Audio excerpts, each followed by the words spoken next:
Determining your worth in XYZ PT and Q situation can be very difficult and it can be very stressful because, especially if you're a very humbled person, because you'll think to yourself, well, am I really worth having this or that or whatever?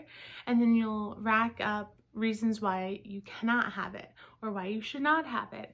And then that makes it difficult because what happens is you're doing a comparison thing and you're not even starting, you're not even trying, you're not even figuring it out, you're not even sitting down with a pen and paper and writing out what you want, what you need, whatever it is.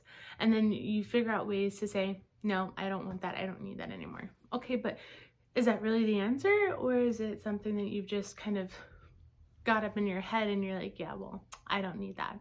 See, you have to be able to understand needs versus wants, which is extraordinarily important, right? Your needs must be met before your wants, but it doesn't mean that you can't have something that you want, because wants are something beautiful, right? Like, I didn't need 4 kids, but I wanted 4 kids, right?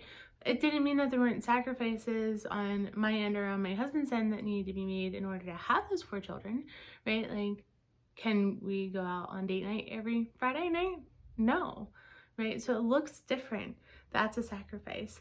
Can we eat out very often? No, we can't. We can't afford it, right? 4 children, 2 adults. We have 3 dogs. We cannot afford that, right? Like, there's just some sort of like logic thing that has to happen in the brain that says, right? Or like, okay, say, we get some like business income going on that's like amazing and beautiful, right? Well, do we hurry up and go spend it all on eating out? No. Why? Well, because why would you want to do that? There's other things that you could use it for. Like, I would prefer to have a family vacation, right? We've never gone on a vacation, not even on a honeymoon, right? Or I would prefer to invest in real estate. Like, it just depends. I mean, when the financial situation happens, what do you do with it? Do you waste it away, or do you put it into something beneficial, right? Because right now my husband works 12 hours a day, 6 days a week, typically. Sometimes he gets off that 6th day and he works 5 days, which is great. It all depends on the season. But there's grind that's involved in having a family. It's not just a beautiful, perfect picture. No, there's some like grind that has to happen. And right now I'm homeschooling our 4 girls. So I have 4 children with me all of the time. And as a mom, if you're a mom watching this, you know that being on 24/7 can be exhausting. Definitely exhausting.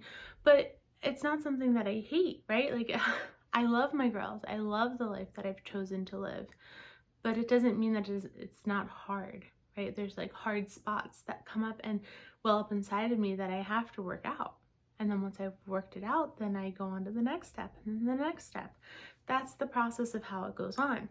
But you have got to learn how to apply yourself in certain spots and let other things go.